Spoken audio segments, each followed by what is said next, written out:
Okay, it's really great to be here. I was here yesterday too, so it's good to be back. This is really a story about misunderstanding and misconception. And I don't usually start off with a joke. I was told as a rabbi it's bad form, but I'm going to do it anyway. And I heard this story from a friend of mine a few years ago about this Jewish fellow in his 20s, very spiritual, and he finds his way to some kind of a very obscure monastic order where the people spend a tremendous amount of time in prayer and in meditation, and they have a very austere life. They basically live in pretty much poverty. They obviously take a very strict vow of celibacy. And this particularly young Jewish acolyte is very, very much dedicated to the discipline, and he throws himself into it all the way. And after a number of years, he really reaches pretty much as high as he can go, and he has a calling to really serve this order on a higher level. And what he decides that he wants to do is to work in the archives, in the library of this particular order. They have their particular writings, they have a whole tradition, and he wants to work on the archives, on the library, to make sure that things have been preserved properly. So he meets with the head of the order, and he says, you know, we have these scriptures that we study here, and they're very important to us, but he says, I want to really go over them and compare the copies that we're using with the original copy. It's a sort of an oxymoron, right? Original copy. So if it's original, it's going to be a copy. So he wants to compare the scriptures they're using to make sure that they're in line with the original copy. He says, well, it's very, we don't let people down there that often. He says, listen, it's an important thing. We have to maintain the integrity of our order. And he finally convinces them that it would be a good project. So they say, listen, we'll let you go down there. You can only go down, though, for about 2 hours at a time. So they finally let him down. He's got to fast for a few days. He has to immerse himself in a baptismal font, and he has to really prepare for this. Finally he goes down, and he's in the bowels of this building, and he's down there in the catacombs, and he's going through the manuscripts, and he didn't emerge after 2 hours. They got a little bit nervous. So they send someone down, and they see this guy is on the floor, sitting up against the wall, crying his heart out. He is bawling his eyes out. So they come over to him and they say, what's wrong? What's the problem? And he holds up the document that he was studying, and he says, it says celebrate. Ba-dum-bum. Think about it. So that really is in some ways an ironical story, and it's going to really be a preamble to what I really have to share with you tonight. One of the reasons is that these misconceptions that we harbor, these ideas that we have that may not be accurate, are often our worst enemies. And the rabbis tell a very, very cute story. The rabbis, speaking about the creation of the world, talk about this. It's a midrash where they say that after the trees were created, the trees had heard that God had now created iron. And the trees got terrified because they started imagining, oh, now that there's iron, they can build axes and cut us down. So the trees came to God all upset and freaking out, and they said, it's not good, it's bad news. These axes might come. So God says to the trees, if you don't allow yourselves, right, if you don't allow your wood to be used as the handle for these axes, the axes can't really hurt you. Right, the rabbis are teaching us that sometimes we are our own worst enemies. So what I've discovered in my own personal life is that when we look at what are some of the problems that we face as Jews, many of the problems are not external. They're really internal. And the theme really tonight is this theme of misunderstanding and misconception. That's the preamble. So let's get started. I come from a family that's probably fairly traditional in the American sense of the word. My father was a Holocaust survivor, and he married his first cousin, my mother. I guess it's against the law in America, so I guess I'm an American bastard. But in Jewish law, it's fine. And he came from Europe, and the only people he knew was his aunt and uncle. So he came to his aunt and uncle, fell in love with their daughter, and that's how my family got started. But because he's European and my mother's parents are European, so our family is probably on the traditional side in terms of being Jewish. Unfortunately, I didn't inherit very healthy Jewish genes. And one incident stands out in my mind that when I was about 15, I went to a state fair. My parents had moved to New Jersey from the Bronx. Sometimes people pick up my residue Bronx accent. And at the state fair, I won some kind of a prize for a silly game. And I chose, it was a selection, there's a box of things to choose. I chose a German Iron Cross. I think it was a symbol from World War I or something. Now, I just was not really terribly sensitive, right? My father's a Holocaust survivor, and I'm coming home wearing this big German Iron Cross. So my father's reaction very quickly, got me to take this off and never wear it again. But it was one of these memories that I have of, how could I have done this? I think what really characterized me at a very early age, as maybe a little bit different from a lot of the people I grew up with, was that I was afflicted with a very, very almost obsession with idealism at a very young age. I was, I think, about 9 when John F. Kennedy was assassinated. And I remember becoming very taken up with the whole Kennedy assassination and all the concern about conspiracy theories. It wasn't normal for a 10-year-old, 9-year-old kid to be reading all these books. But this is what I got into. So at a fairly young age, I was really into ideas and politics, and I developed a very, very strong sense of idealism. As I became a teenager, 13, 14 years old, I was basically a child of the 60s.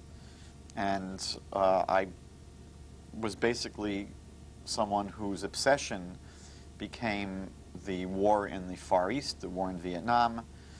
I looked like someone that maybe needed a haircut. My hair was quite long as a teenager. And the liturgy of my religion was rock and roll. That was basically the culture that informed my values. And I can remember right now several songs from my teenage years that had an impact on me. I remember Crosby, Stills, and Nash & Young had a song where the refrain was, I think the name of the song was Chicago, actually, appropriately enough. And the refrain was, "We can change the world, rearrange the world, it's dying." And I remember listening to those lyrics and being very drawn to that, because that's how I felt. I wanted to be someone who would change the world, because I did feel the world was dying.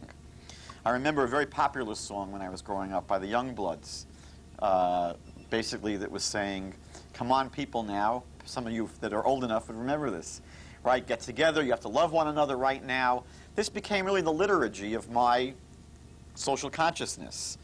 Scott McKenzie had a very famous song, "When you go to San Francisco, be sure to wear a flower in your hair." Right? This became the beginnings of the counterculture and the flower power movement. This is basically, if you want to get a sense as to where I was coming from, the kind of data that really informed my brain. Joni Mitchell had a song that had a big effect on me, where I think it was actually picked up later on by also Crosby, Stills, and Nash, called Woodstock. And the refrain of that song was, "We've got to get back to the garden." Right? This idea that there's a Garden of Eden, there's a paradise, and we've fallen very far away from that paradise. And we all have to get back to that garden. And then, of course, John Lennon's famous song, "Imagine." Right? And "Imagine" is a song of vision and a song of hope. And imagine a world of peace, and imagine a world of harmony, and imagine a world where people are getting along. But one of the ingredients in John Lennon's "Imagine" is what? No religion. And that was really where I was coming from as a teenager, because I saw religion as something that was evil. Because to me, religion was something that divided people. It kept people apart. It caused strife. And to me, it would be the enemy of everything that I was believing in. Because I saw a world that should be together, that should be unified. So I developed at a very young age a tremendous antipathy towards religion. And I suppose because Judaism was the religion of my birth, Judaism got the brunt of my hatred.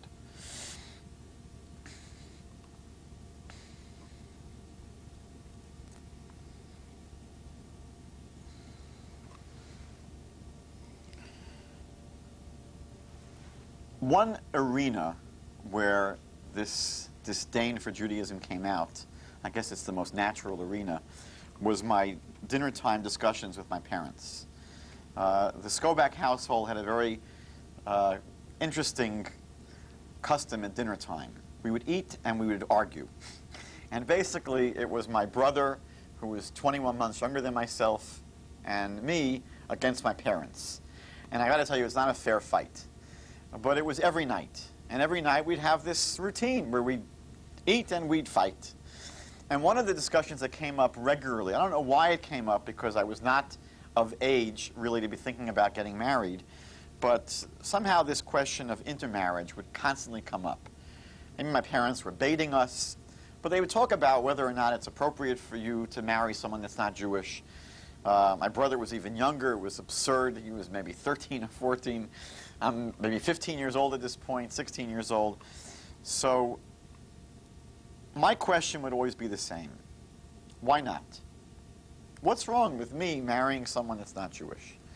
My parents would say, because as Jews we don't do that. Why not? Because it's against Judaism. But why not? Because we're not supposed to. But why aren't we supposed to? Because we don't do that. Why not? You see, it's very impressive to someone in my stage in life, right? The logic was very compelling.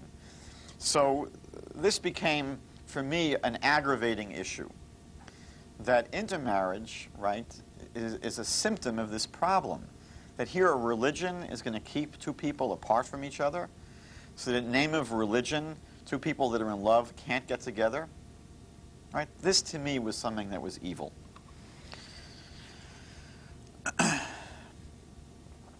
Before I headed off to university, someone, I think, was afraid for my soul, and they arranged for me to meet with a rabbi. Now, I had not at that point ever spoken to a rabbi. I grew up in New York. My parents went to a synagogue. I went there sometimes. I never had a discussion in my life with a rabbi. And now I don't know how old I was when I went away to university, maybe 18 years old, and now I'm sitting down now in the rabbi study for the first time, and this topic came up. Maybe I brought it up, maybe the rabbi brought it up, and I asked him, I mean, he's smarter than my parents, presumably, so why is it wrong? Why am I not supposed to marry someone that's not Jewish? So the rabbi tried to invoke Immanuel Kant's categorical imperative, and the rabbi says, listen, Michael, if every single Jew married someone outside the faith, then the Jewish people would disappear. Now, the rabbi thought this was a slam dunk, right? This has got to win the day. And I asked him a very simple question, which threw him for a loop. I said, so what? Right? So what if all the Jews disappear? Is it going to affect the ecosystem somehow? The world won't be able to exist if Jewish people aren't here? He really was not able to deal with that question for some reason. And I remember that the conversation really went downhill. And I walked out sort of angrily and said, well, if you can't answer that question, Rabbi, then you're just a racist. Because what you're saying to me is that in the name of religion, you're going to drive this wedge between people for no other reason than the fact that they're of two different religions. I said, that to me smacks of racism.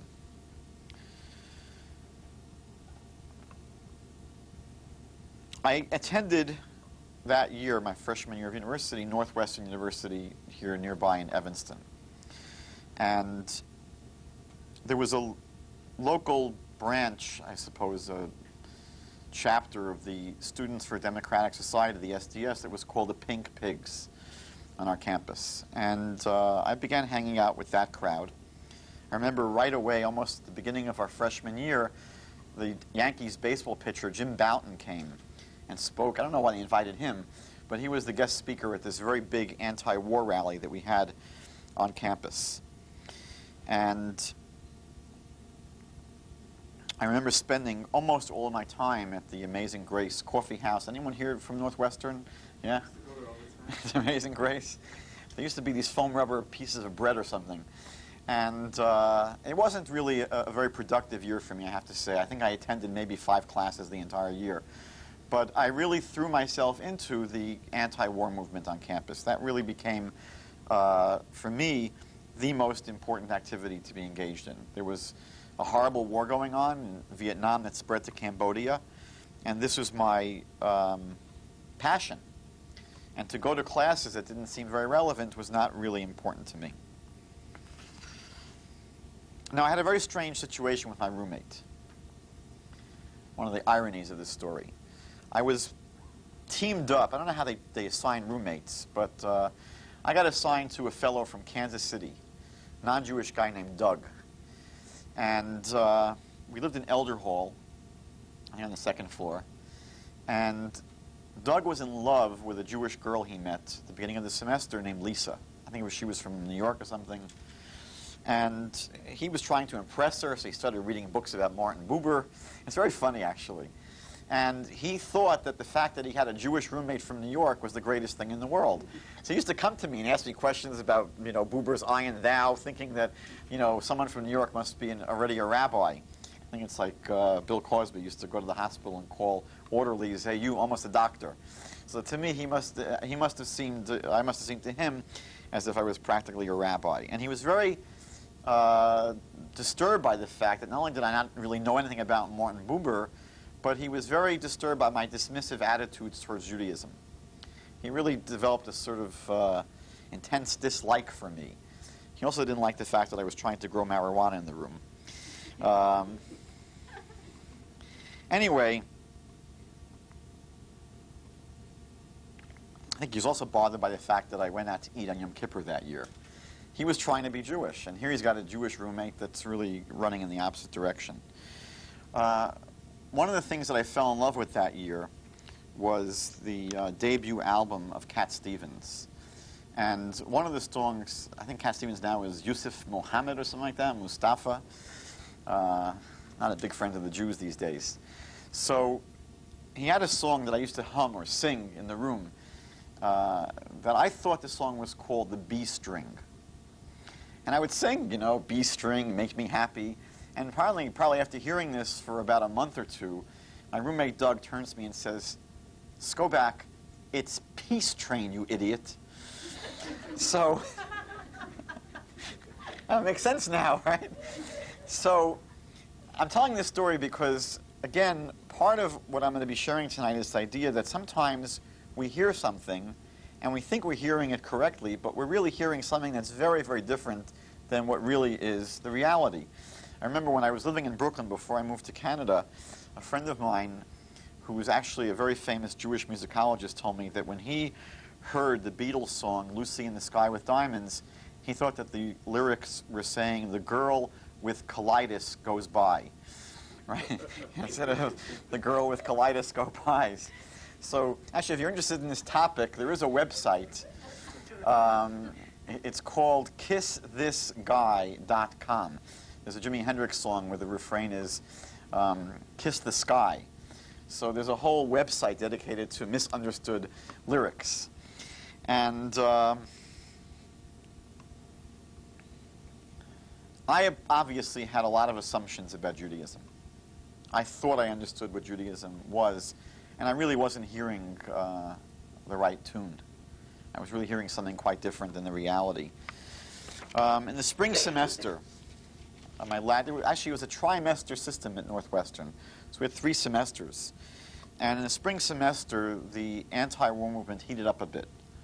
And we organized a hunger strike against the war in Cambodia, where the plan was that we would fast for a week. We would not eat anything, and we'd drink, I think it was 3,000 cc's of liquid a day. And it was very interesting that almost everybody that was part of this group was Jewish. So we had a stand of some sort of a tent or a booth. We had along Sheridan, was it Sheridan Road, I think, there? And I think at one point we actually closed down the main road of campus. We had lit a big bonfire on the road, and then the police made us open it up. So we were parked along the side of the road, and we had a booth, and it was called initially Juice for Peace, because we were drinking juice. But we were joking among ourselves. We used to call the group Jews for Peace, because everybody in this group was Jewish. And a number of us decided we'd go past the 7 days, and we actually fasted for 3 weeks. And I got to tell you, it was an amazing experience. Because for the 3 weeks, I was just drinking 3 glasses of juice a day, playing Frisbee 4 or 5 hours a day, and I felt absolutely amazing. I thought I would drop dead after not eating that long. So we got very close as a group, and it turned out that a few of the Jewish people in this group were Jews who were beginning to rediscover their own Jewish heritage. This is back when many American groups were getting into their roots, right? There was the movie Roots, and African Americans were getting into their African heritage and, you know, dressing in dashikis and whatever, exploring their African heritage. And Jews were going through a similar phase in the late 60s and early 70s. So I remember there were a couple of the students that were hanging out with me in this group that were thinking about somehow expanding their Jewish horizons. And I remember them feeling very upset with me. And one of them said at one point, you know, Skobac, you seem to have a tremendous amount of negative feelings about Judaism, but you almost know nothing about it. So I remember that I had a social studies teacher in high school, Mr. Verdicchio, who used to always say that when it comes to matters of religion and politics, people usually express their opinions with a conviction inversely proportional to the amount of knowledge they have. And that was very true about me. So they challenged me, and I told you before that I wasn't really going to classes, and I have a very healthy amount of Jewish guilt. And I knew my parents were spending a fortune back then to send me to Northwestern. It was a very expensive school, and I wasn't attending classes, so I felt guilty about that. And now these people are saying, you know what, if you really decide to chuck Judaism altogether, maybe you should learn about it first. So somehow it got me thinking to the possibility of why not? I wasn't going to classes here, and it was really a lot of money that I was spending. So I decided I'd give it a try. And the rabbi that I had called a racist a few months before agreed to try to get me into a special program in New York for wayward Jews. They had a special program called the James Stryer School. I don't know if it exists anymore under that name, but it was a special program at Yeshiva University for Jewish students with no Jewish background. And this is now June, I think, or July even. And I said I'd give it a try. I'm willing to try it out. So already everybody had been accepted. The admissions process really was over. But he pulled some of his clout. He used some schlep. And he got me into an interview. And I remember the head of the school, this rabbi, sat down with me and said, there's no way in the world we're going to take you into this school. I was a little taken aback. I said, why? He says, because looking at you, I am sure you're only going to bring sex and drugs into this school. So my hair was down to my rear end at that point. So he didn't like me, but the rabbi, the racist rabbi, was pushing for me. And he got me in. So I come to this school, and what I found was deliciously ironic. I don't know if anyone here has a real appetite for irony, but I started to learn things that, to me, were shocking. And what really was ironic was that the issues, the real serious issues that I had with Judaism turned out to be the very pivot that was the catalyst to sort of draw me into Judaism. And I look back on it and I say, that's pretty interesting. Again, what was my issue? My issue was that religions are evil because they keep people apart, and they're a serious part of the problem of the world that we're living in. We're living in a world that's broken, a world where people don't get along. So I, of course, see religion as the culprit. Now I learn, for the first time in my life, and you have to again remember, I didn't grow up in Montana. I grew up in the Bronx, New York. This is the capital of Judaism in America. There are plenty of Jewish people around. I have parents that were sort of committed Jews. I went to Hebrew school. But I never really learned the following thing. And it's funny, my wife was here speaking yesterday. She spoke about the fact that growing up, and her parents were both Hebrew school teachers, she grew up, by the time she was 20 years old, she never knew that Judaism believed in God. And when she finally heard this, right, as an adult, it blew her mind. Blew her mind. So one of the first things I learned in this school is that Judaism is a historical movement that is dedicated to the perfection of the world. This is an idea which to some people might be old news. To me, I had to completely shake my head when I heard it. I said, what? I said, that's right. That Judaism, from its inception, is dedicated toward the perfection of the world. And it's been a historical movement that people have sacrificed for. People have sacrificed their lives to be part of this movement to really help improve the world. We call it in Hebrew tikkun olam, the fixing of the world. Now to me, this was a tremendous revelation. Tremendous revelation. I mean, I'm part of a people that is idealistic. Now I have to confess that this is 30 years ago. I didn't have many spiritual inclinations back then. I wasn't a very spiritual person, but I was very political. My wife's journey to Judaism was a spiritual one. Mine was a political one. And when I started to learn about the idea that in Judaism, we really are a movement for a radical revolution. We're a group of people that have dedicated ourselves for 5,000 years to changing the world for the better. I don't even know how it was going to happen yet. I didn't even learn any of the details. I didn't learn the plan.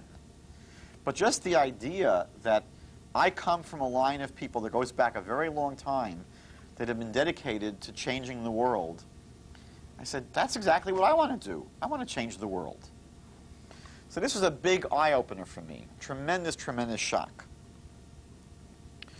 One of the lessons I remember learning was a discussion that one of the rabbis had about the first Jew.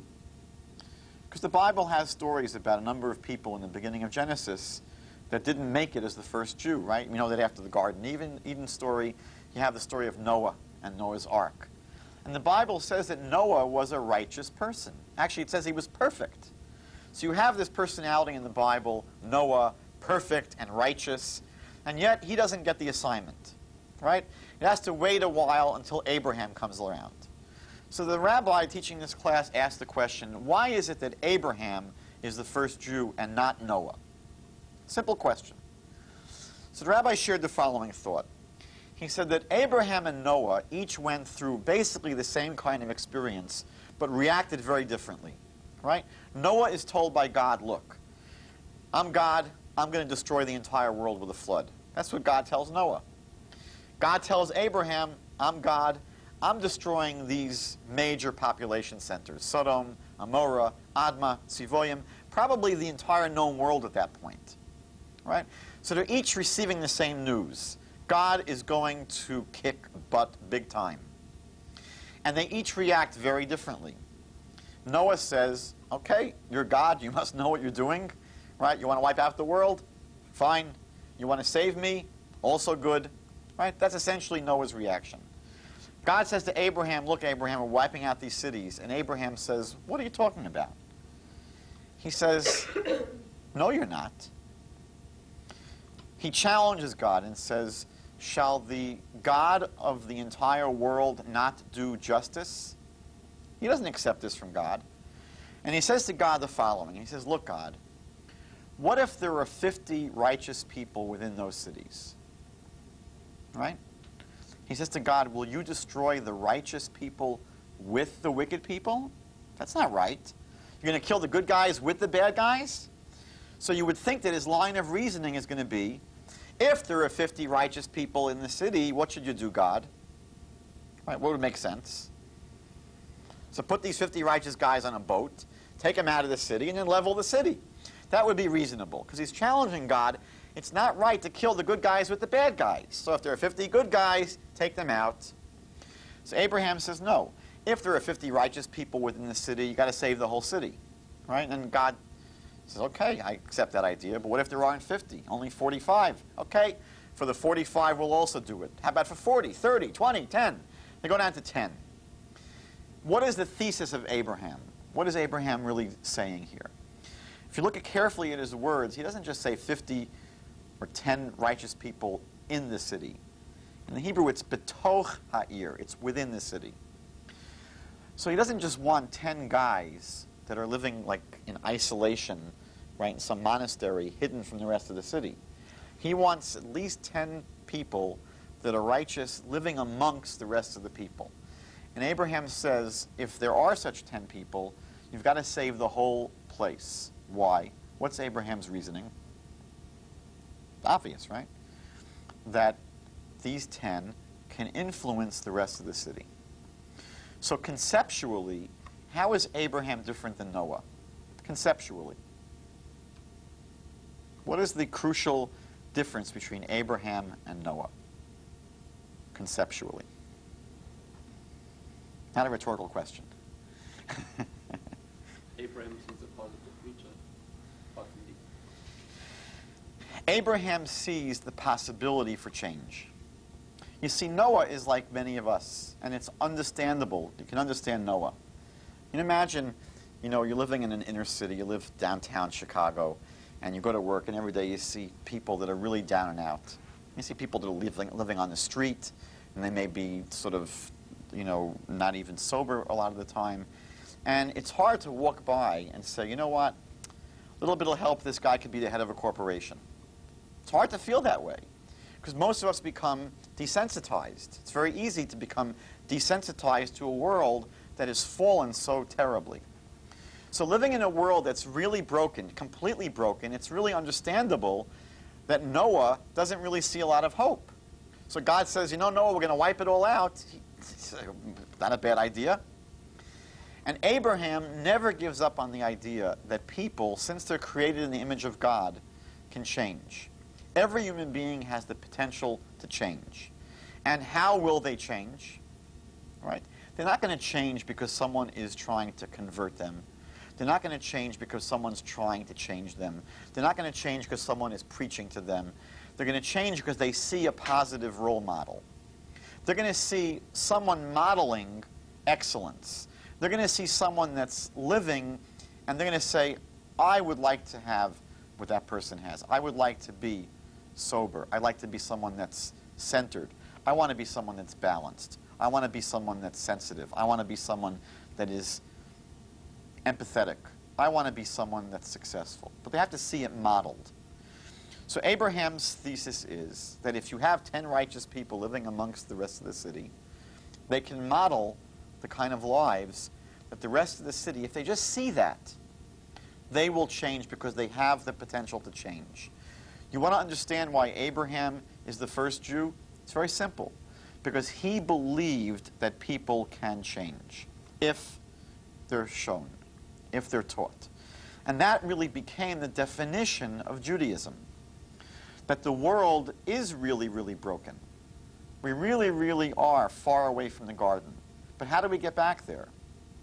So Abraham becomes the forefather of this people that dedicate themselves to living righteously for the purpose of changing the world. Because we believe the world can change. To me, this is a very, very powerful idea. Again, I didn't really know any righteous people at this point, but I was very taken with the idealism that here is a people who believe in the world, and we believe the world can change, and we believe the world can change not through forcing them to change, and not through teaching them that they're evil, but simply by being a positive role model. I'll tell you one more thing that really captured my imagination. I tried to be honest with myself sometimes. And I really, looking at my life as a hippie,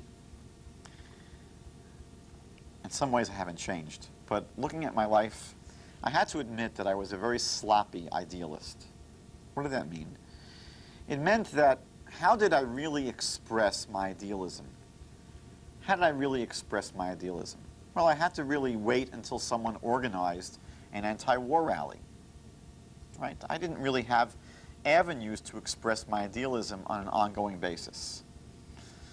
I was sort of passive, and I certainly wasn't consistent, and I certainly wasn't actualizing that idealism that often. What really gripped me when I started to learn about this Jewish idealism was that it holds out the idea that as Jews, we have the potential to actualize our idealism 24/7. That every single thing I do as a Jew becomes an expression of my idealism. Now, as someone that saw himself as idealistic, I really did. Whether I was successful or not is a different question.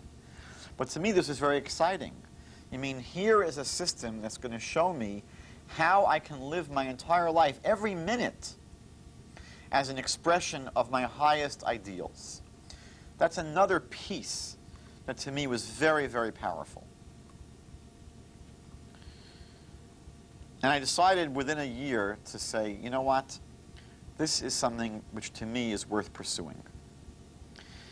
And I'll tell you something interesting, that when I came into this school, and for maybe 2 or 3 years, I didn't even believe in God. It wasn't important to me. I had one focus. My focus was, how do we make this place a better place? How do we improve the world? And I became very much captured by a Jewish vision of world transformation. That's all that I was focused on. And over the course of the following years, I became exposed to spiritual ideas, which to me was never part of my background, never part of my interest. And that's a different evening and a different story, so I'm not going to go there. But I'll just end by saying that this idea of whether we are hearing the music properly is a crucial idea. I'll tell you a brief story that I encountered when I was living in Toronto for the first year or so. We had a speaker came in named Roger Kamenetz, who wrote a very famous book called The Jew and the Lotus. And he described a meeting that he had with the Dalai Lama. And he basically grew up as an assimilated Jew, teaches now in Louisiana. And he went to India to chronicle a very famous meeting between about a dozen rabbis and Jewish educators and the Dalai Lama. And in a discussion he had with the Dalai Lama about his own Jewish affinities, he said that he really never saw Judaism as something that was compelling because he only saw Judaism as a bunch of commandments that you had to do. That's how he expressed it. Just a bunch of commandments that you had to do. So the Dalai Lama had to tell him, he had to hear this from the Dalai Lama. He says, Roger, he said, don't look at these as commandments. See them as opportunities for spiritual growth. And it's interesting. The Hebrew word for commandment is what? Mitzvah. Mitzvah. In some ways, that's a mistranslation. The word etymologically, mitzvah, is related to the word tsevet, or tzavta, which is a connector or a binder. So it was the Dalai Lama that told him, Roger, don't see these as commandments, because we know what commandment could be, don't drive more than 60 miles an hour. That's a commandment. How does that really impact on my soul? And the Dalai Lama had to tell him, think of it as a connector, as a binder, as an opportunity for spiritual growth to bring you closer to God. That's the kind of reframing that was able to change a Roger Kamenetz. One of the meditations that I ask my classes to do today is to think about a word as basic to being Jewish as the word Torah. So what does the word Torah mean? How do you translate Torah into English? So when I've polled audiences and you look at translations in literature, it's very, very frequently translated as law. Torah is law. Where does this come from? It comes from the Greek New Testament, where Paul, mainly in the book of Romans, translates the word Torah. The Hebrew word Torah is the Greek word nomos. So in our consciousness, our Western culture was informed not by the Hebrew Bible so much, but by the Greek Bible. So as Jews, we unfortunately live in an ambient culture where that becomes the word that we think of. Torah, book of law. Now, when we as Jews translated the Bible from Hebrew into the vernacular, it wasn't into Greek, it was into Aramaic. And in Aramaic, the word Torah is oraisa, which means light. So I ask people to close their eyes and just meditate on that distinction. How do those two words sound? Law, light.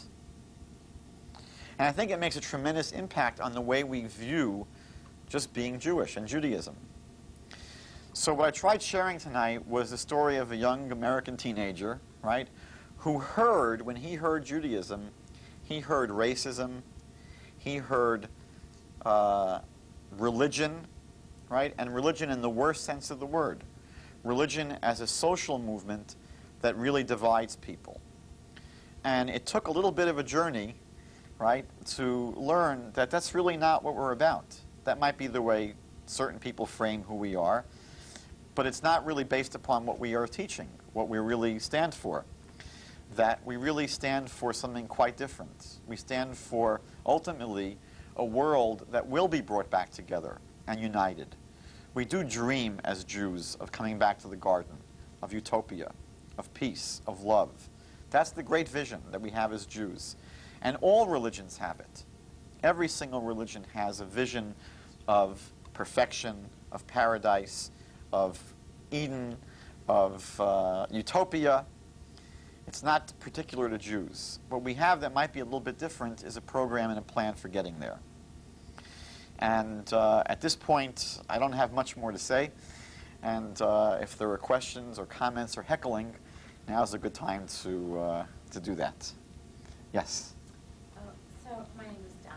Okay.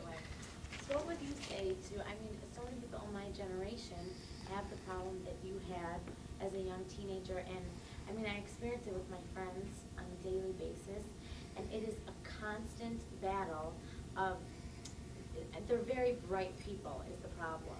And so in their mind, they're being an idealist. They understand what they're saying. They can't understand why they think Judaism is the root of all evil.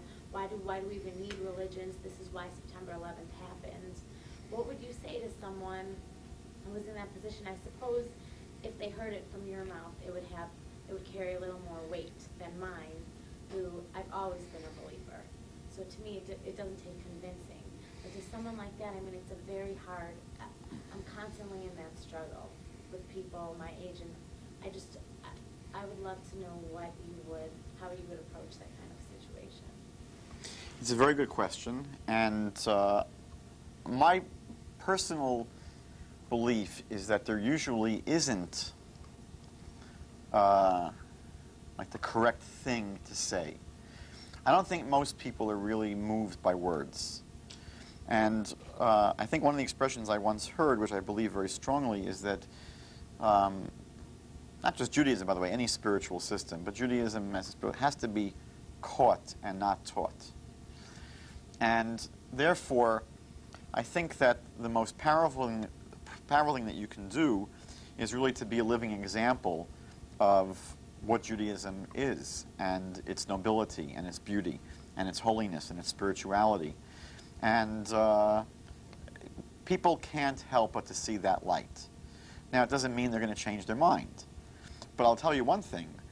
They'll have less of an edge to their antipathy, meaning that it's very hard to maintain that kind of a rigid disdain for something where you see not its propaganda and not its rhetoric, but you see its adherents. You see the people that are living it, and you say, you know what? It can't be that bad. It looks pretty good, actually. So there's an old Hasidic saying that if you want to fill a saucer, you have to overflow the cup. And I think the modern equivalent of that is, when you're on a plane and they say, cabin pressure diminishes and the masks come down, right? Put it on yourself first, then put it on your children. So what I'm saying is that the best way to really deal with this kind of hostility is to just put the oxygen on yourself and inhale it. And and breathe it in deeply, and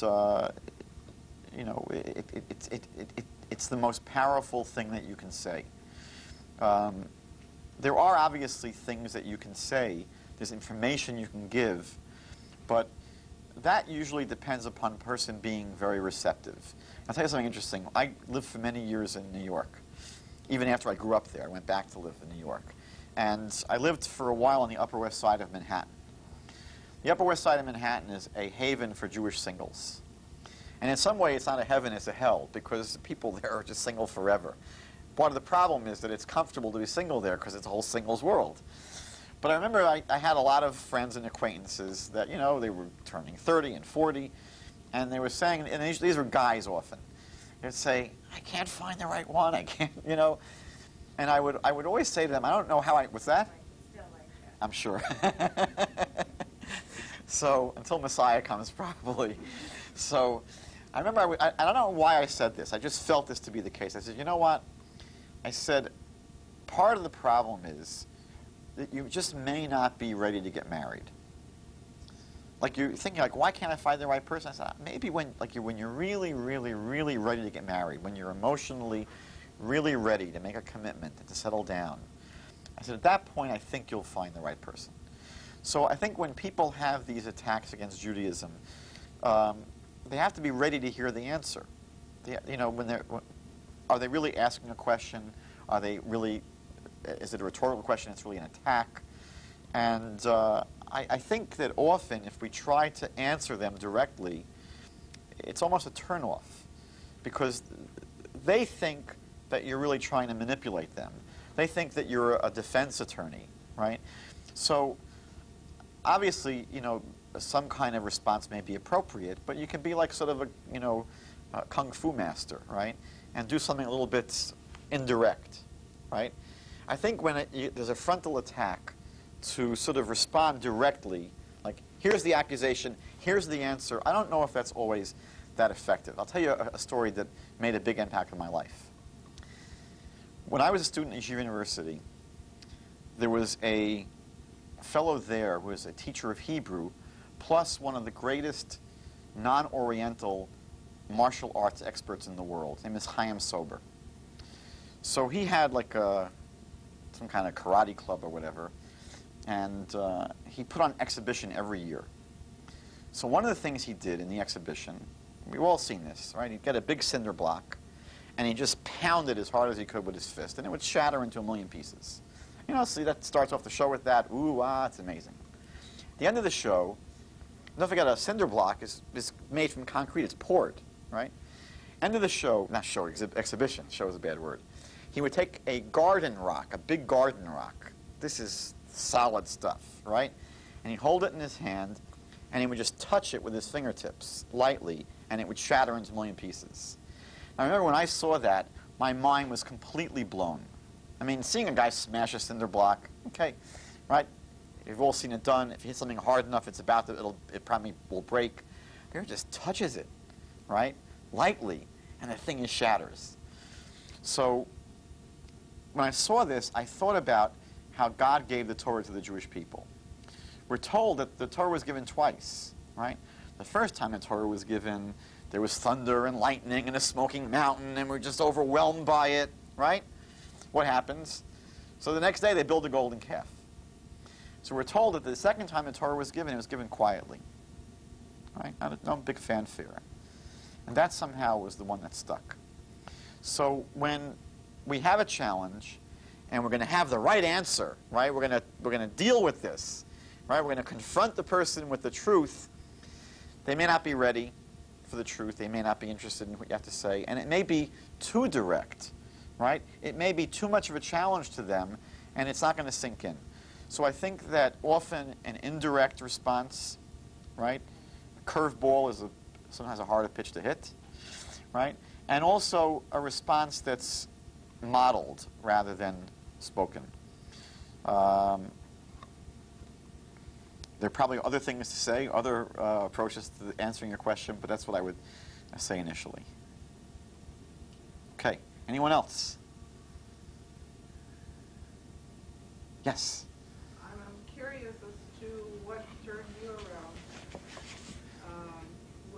told about intermarriage and dating? It's a very good question. The question was, on this question of intermarriage, which I raised a few times, so how did I end up resolving this question?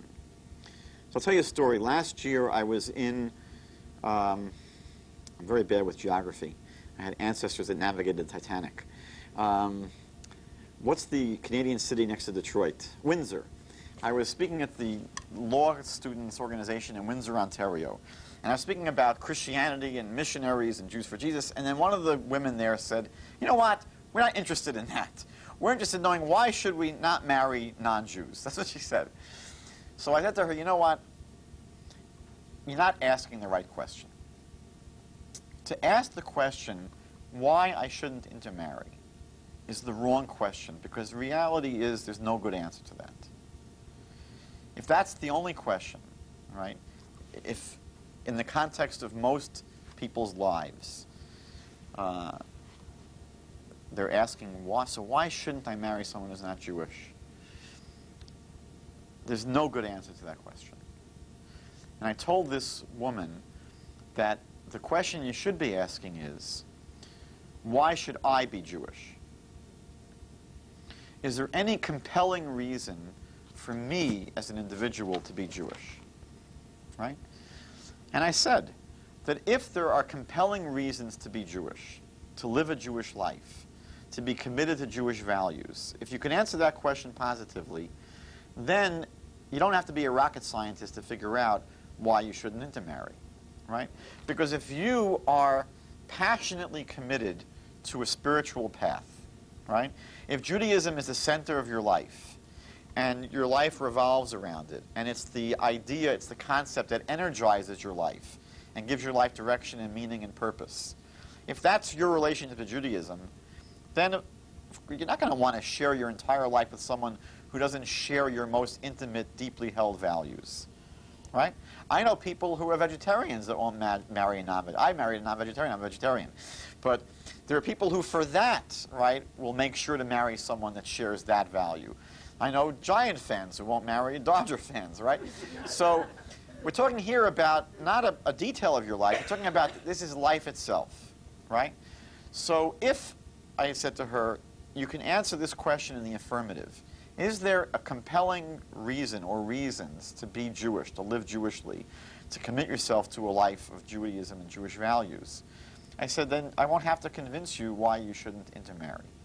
But if you don't have any compelling reasons for being Jewish, if you can't answer that question, why should I be Jewish, then there isn't any answer in the world I can give you about why you shouldn't intermarry. Because the truth of the matter is, there really isn't any good answer to her. So that's really what I had to discover for myself. That I had to discover for myself, you know what? I had to fall in love with Judaism. I had to become taken with the idea of living a Jewish life. I had to be impressed with the teachings of Judaism, right? I'm from Missouri, you have to show me. So Judaism had to show me what it had to offer. It had to convince me that it was not just expedient, not just effective, but it had to show me that it was true. And once I was able to have that kind of a relationship to really identifying as a Jew, I really didn't have this question anymore. I didn't have to ask it to anyone. It became very self-evident. And when I was in the process of trying to get married, right, this for me was the most important issue, right? I didn't care if the woman was taller than me. She isn't. But I didn't care about a lot of things, right? This was for me the essential question. Would we share a common vision of our lives? Right? Would we share an equal commitment and passion for living Jewishly? So my marriage is basically a marriage where that's what we're into. We're into living as Jews and being Jewish. So there was no question about me. Once I signed on the dotted line of being Jewish, my parents didn't have to worry about me marrying a non-Jew. The reality is, right, and I'll just say this to answer my original question, it's not racism. Why? Because Judaism is not simply opposed to marrying a non-Jew. Judaism would be opposed to marrying a Jew that's not committed to Judaism. I mean, what's the problem with the non-Jew? There's no problem with the non-Jew per se. The problem is that the non-Jew, by definition, is usually not passionately committed to Judaism, right? So when I was looking for a wife, the fact that she might be Jewish was irrelevant, right? Because I know plenty of Jews that don't care about being Jewish. They wouldn't interest me at all. So the non-Jew that is not interested in Judaism wouldn't be on the menu for a Jew that's serious about being Jewish. If the non-Jew was interested in Judaism, they would convert, at which point they'd be a perfect candidate, often a great candidate, right? So it's not a racist thing, because in principle, it's in opposition to marrying someone who's not dedicated to being Jewish.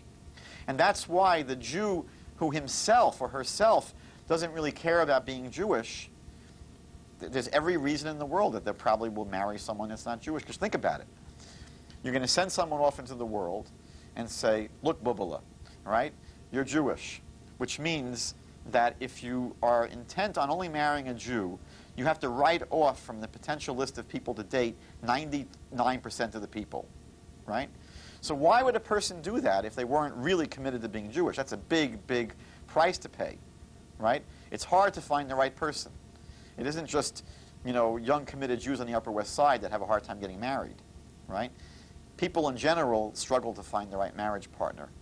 So why would a person, for any reason in the world, eliminate 99% of the dating pool unless they were very, very seriously committed to being Jewish, or unless they were a racist? And there are Jewish racists, but I don't think that's what Judaism teaches. I think that the essential reason is one of values and one of life's direction and life purpose. And it's the furthest thing in the world from racism, right? One of my arguments I had with my parents was, I was a bit of an obnoxious kid. I would say to them, what if I married a Jewish person who wasn't of my race, right? What if I had someone who was Oriental or black that was a committed Jew? What do you say to that, Mommy and Daddy? And I would get nervous. I said, racist. Anyone else? Okay, speak now or forever hold your peace. Rabbi Zev, what do you do with a quiet crowd? You got to turn on the electric cattle prods under the seat. What about, you speak a little bit about how it doesn't That's a different, that's a very, very different topic, although it really goes back to Northwestern as well. I mentioned this morning that when I was at Northwestern, we used to have many Christian seminary students coming to our dormitory to speak with us, to try and get us to take an interest in Christianity. And I mentioned this morning that I really used to love, because I told you I used to love arguing with my parents, so these are people that took their place. So we used to have tremendous arguments. And I remember I wasn't arguing as a Jew, because back then I wasn't really Jewish, but as a human being, what I was really turned off to was their ideology that said you cannot be good, that you're a sinner, and there's no way in the world you could ever choose to be a good person. And I was basically very turned off to that idea. I said that it seems to me that people have free will and could choose to live a virtuous, moral life. But I remember that as the year went on, I mentioned that towards the end of the year I got interested in being Jewish. And there was a sign in our dormitory. It was really unbelievable. The sign someone put up that said, Torah study session. I said, oh, I'm interested in that, right? I'll go to that. So I show up, and it was run by Christian missionaries. And I remember feeling so completely, thrown by that. Like, what is going on here? And then I left, of course, I told you, I left Northwestern University, and I transferred back to a school in New York, to this Yeshiva University. And I went to visit my parents' hometown library in New Jersey. They have a very big Judaica section in their library. And I wanted to take out some Jewish books. And I'm opening up the Jewish books. Every single Jewish book had a Christian missionary pamphlet stuck into it. And I was like, what's going on around here? Everywhere I turn, right? So I remember I just went through all the books, cleaned out all the pamphlets. I go back every few months and clean them out again. And then one of the things that had the greatest impact on me was in 1973. I don't know if any of you were around back then. Some of you look like you would have been. There was a big program in the United States called Key 73. Now, Key 73 was a massive, massive program by a consortium of almost all the evangelical Protestant churches in North America to evangelize North America. And there was a special push to reach Jews. And they had bumper stickers, I remember, that said, "I found it," which was the, right? Remember that? The big "I found it." That's supposed to provoke you to think, oh, what did I found? I remember a friend of mine printed up one that said, "I found it too, but it was defective, so I returned it." But the 73, key 73. So that year, Madison Square Garden. They didn't have any money, they didn't have anything to do it, but they did it. They rented out Madison Square Garden, and they were going to have a big Jewish rally. It's quite amazing. So I was just maybe a second-year student, third-year student at Yeshiva University, and she came recruiting for volunteers to help out. So I volunteered to be a Torah counselor. And I remember that they were very concerned that this rally was going to be infiltrated by Christian missionaries, because her rally was in 73, just in the middle of Key 73. So they had a couple of yeshiva guys who apparently studied all this Jewish Christian stuff, and they really learned it well. And I remember walking on this overhang, this, I don't know, a railing, and I was looking down at the bottom of a stairwell, and it looked like there were 3 or 4 yeshiva guys, and maybe 5 or 6 of these missionaries that happened to be there. And I was watching this encounter, and I was quite taken by it, because the yeshiva guys were very cool, very calm, very under control, and they were just, presenting their position calmly and rationally. And these missionaries were losing it. They were like turning red and screaming. So I remember very impressed by that. And at that time, this became a hobby of mine. I decided, you know what, this is cool stuff, and I've been interested in this Christian theology, since before I was even interested in Judaism. So it became a hobby that I pursued for about 13 or 14 years. And the rest of the story is boring, so I won't bore you with it. But that's the origins of the roots of this stuff. Goes back to those early days here in Chicago, of all places. Okay. Yes, I knew I schmoozed long enough. You come up with another question. Do you feel that the younger generation is going back to Judaism more? Like high school, college students? More than what? Aren't I a pain in the rear end? When you say going back more than what? More than they used to? Excuse me? Do they feel stronger about Judaism? The question, I'll repeat it for the camera, right? That's my instructions. So the question is, are younger people today more strongly attached to Judaism than they used to be, or than, what's the comparison to? Maybe let's not compare it. Are you asking, are they interested at all in being Jewish? Well, for instance, your generation. Thank you, I appreciate that. I do, really, because I still try to feel young. I have a son who went to the SAT. Okay.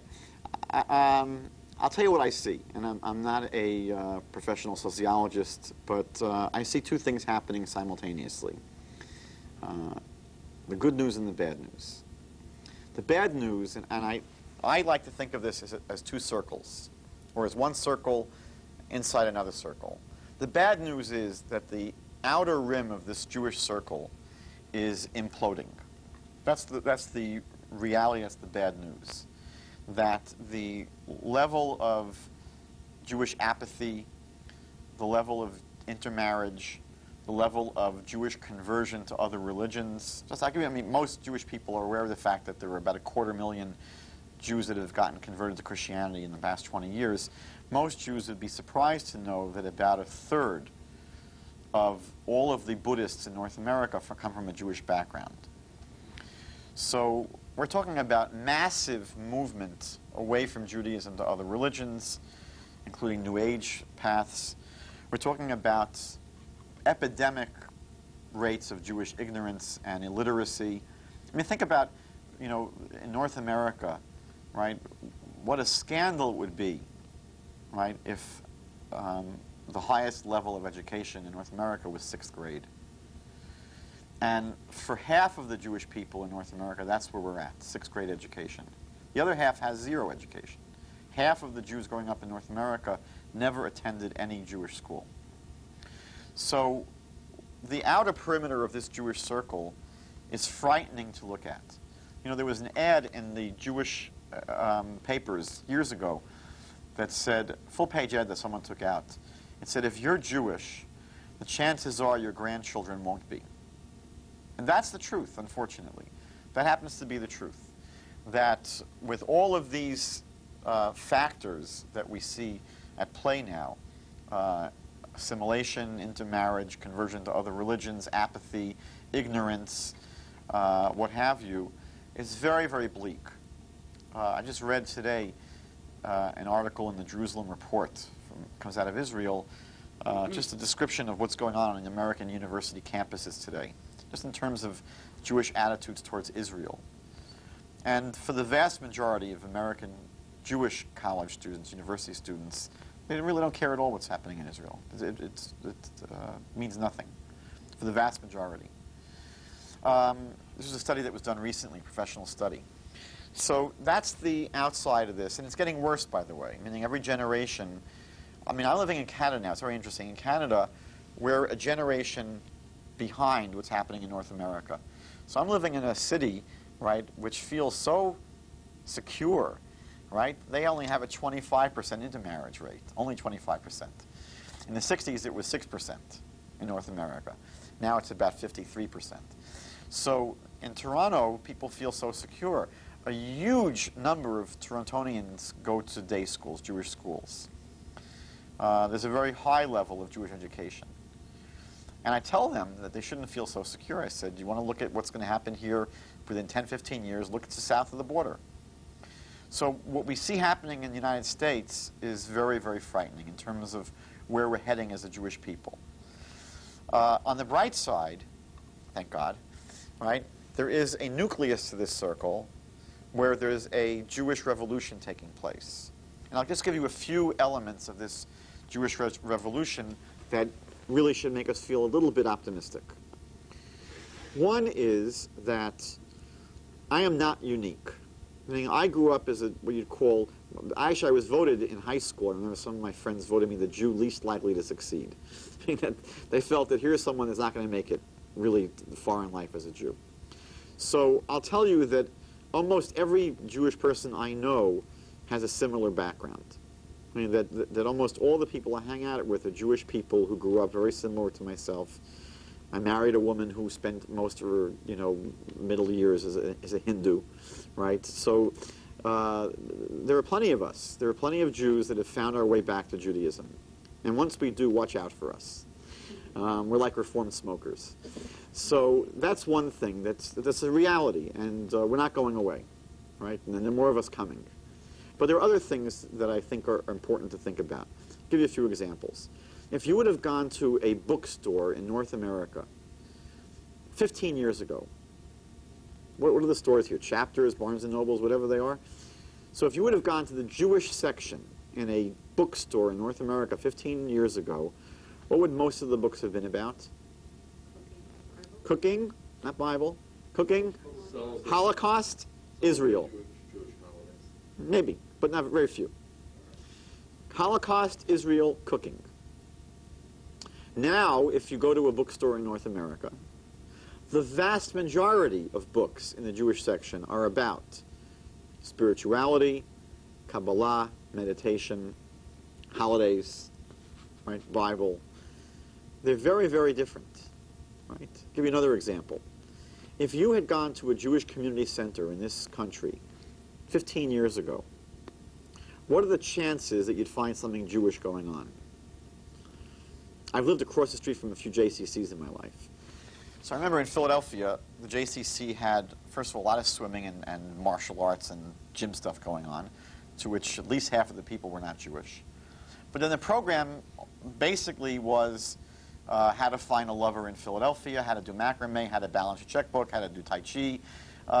There was not a stitch of anything Jewish going on. That was the routine in JCCs 15, 20 years ago. Now, there's an entire profession in North America of people whose job it is to plan Jewish content programming at JCCs. There are hundreds of them. That changed just in the past 15 years.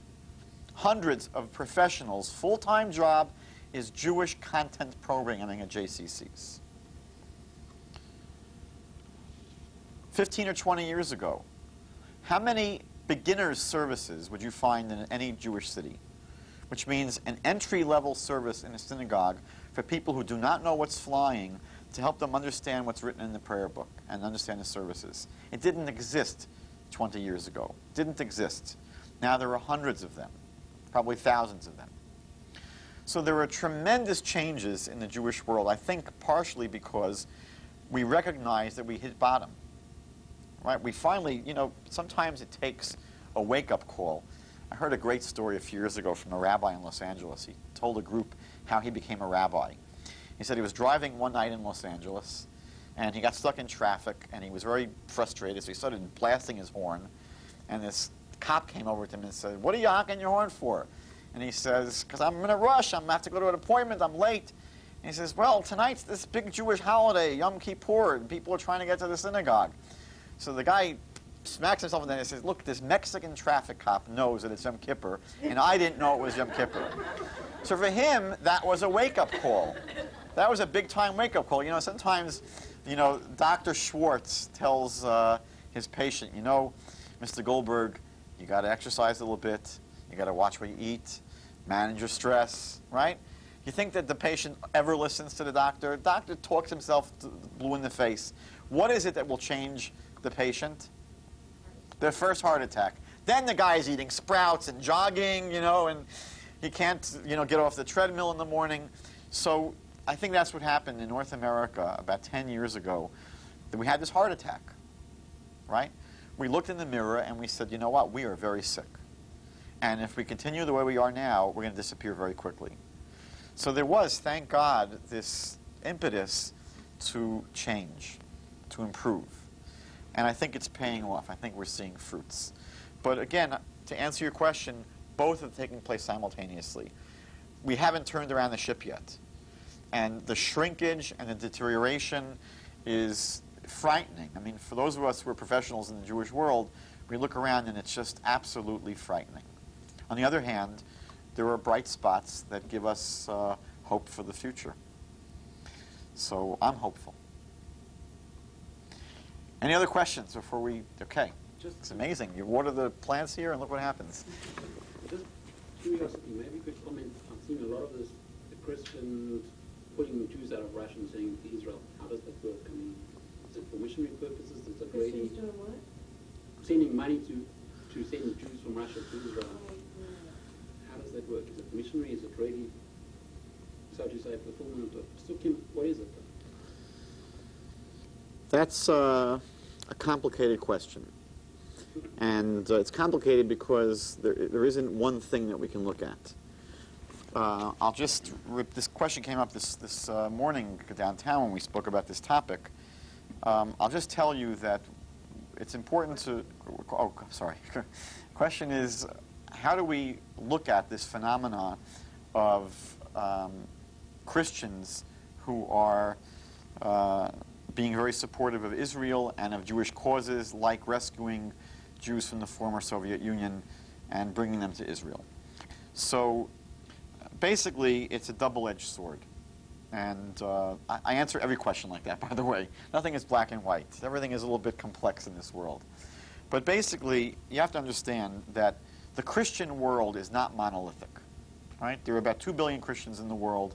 About half of them are Catholics or other Orthodox Christian groups. And these people are no friends of Israel. They just basically either don't care about us or they're really enemies. Then you have in the Protestant world, liberal Protestant churches. And these guys are really bad news, generally speaking, especially in terms of Israel. When it's not about Israel, then we basically can hug and kiss and be okay with each other. But the only group that's really aggressively and enthusiastically supporting Israel and Jewish causes are the conservative evangelical Protestants.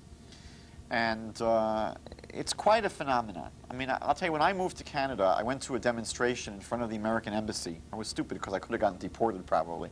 But there was a demonstration in support. I'm a citizen now, though. I have dual citizenship. They can't touch me. So they had a rally in front of the American embassy in support of Jonathan Pollard, organized by the Jewish community. The vast majority of people at this demonstration were born-again Christians. Vast majority were born-again Christians. I sat at a JNF dinner last year, Jewish National Fund, and the Israeli guy that's the shaliach told me that he went to Vancouver, British Columbia, to a small Pentecostal church, and walked out with a check for $1 million. There are many, many Christian groups of this variety that are lobbying for Israel. We know that Ralph Reed, I mean, he was the point man for the Christian Coalition, right, working with Pat Robertson. Ralph Reed is now officially engaged in a project to raise support for Israel and Jewish causes among the evangelical Christians. There are dozens of organizations like Shalom International, Bridges for Peace, the International Christian Embassy in Jerusalem, etc. And when you ask the question, how do we view their efforts on behalf of Soviet Jews, Ronald Reagan, when he was speaking about the Soviet Union, he used to say, if he spoke Hebrew, he used to say, Chabdehu v'chajdehu, which in English is respect, I think, but verify, which means, you know, if people are offering help, it's obviously stupid to scorn them, right? On the other hand, we cannot be naive. We have to be very, very just awake. We have to be aware of what's going on. And often what happens is that these organizations that are there to help Israel have an agenda. And if you understand the evangelical mentality, you understand that the bottom line is souls. The bottom line is bringing people to Jesus. That's the only bottom line. Therefore, you have to understand that the vast majority, if not all, of these programs that are in place to help Jews and Israel have as an agenda, as the hidden agenda often, the spreading of Christianity among Jews. And therefore, I think that we have to be careful when we analyze what actually is going on. Well, we're holding up the show. Yeah, I mean, we're a big part of the problem from their point of view. And I'll just give you one simple example, and I don't want to spend too much time on this. But there is a project, for example, called the Exabus Project. Now, Exabus is a project that goes to the Ukraine, all over the Ukraine, and they call the people on these missions hunters and fishers. That's a significant term because in the Gospel of Matthew, Jesus says to his apostles, "Come follow me and I'll make you the fishers of men." What do you think that's talking about? The fishers of men. And it's a sporting event? So these are people called fishers and hunters, and they're going throughout the Ukraine to find Jewish people to bring to Israel. Now again, a large part of it is they do love Jews and they don't want them being persecuted in the former Soviet Union, and they want to bring them to Israel. But if they really cared only about that, they could have simply given their money to the Jewish agency, who are very capable of finding Jews and bringing them to Israel. Exabus doesn't have rabbis on the buses. There are born-again Christians on the buses. They're not giving these people Jews for Judaism literature. They're giving them literature that's printed by Christian organizations. And when I go to churches to attend the meetings of these groups, you see they're very careful to speak in one voice to the Jewish community, right? But when you hear them speaking in-house, it's very different. And I've been to their church programs where they're very openly bragging about how many people they've converted. So I think as a Jewish community, we have to be careful. We have to scrutinize what's going on, and we have to know which people we can comfortably work with and which people we have to say, you know what, we can't play ball with you because you're asking us to drink poison, and we can't do that. But it's a big topic, and I can't deal with it fully tonight. Any other questions? Anyone have to go to sleep? Okay, so Rav Zev, I'm going to turn it over to you. Now, I have to apologize. Usually I bring lots of juicy Jews for Judaism propaganda to distribute, and I think I have 5 pieces over there. But if anyone would like to take some of our contact material, we have a website, we have a newsletter that comes out 3 times a year. We send out a lot of free books and tapes. So be my guest to take some contact literature over there and stay in touch if you'd like. I'll just end by wishing you all a very, very special, sweet New Year. I hope this year is great for all of you as individuals and for us as a people. We need a lot of healing, and we should all look forward to a year of great blessing and onwards and upwards. So Rav Zev, it's all yours.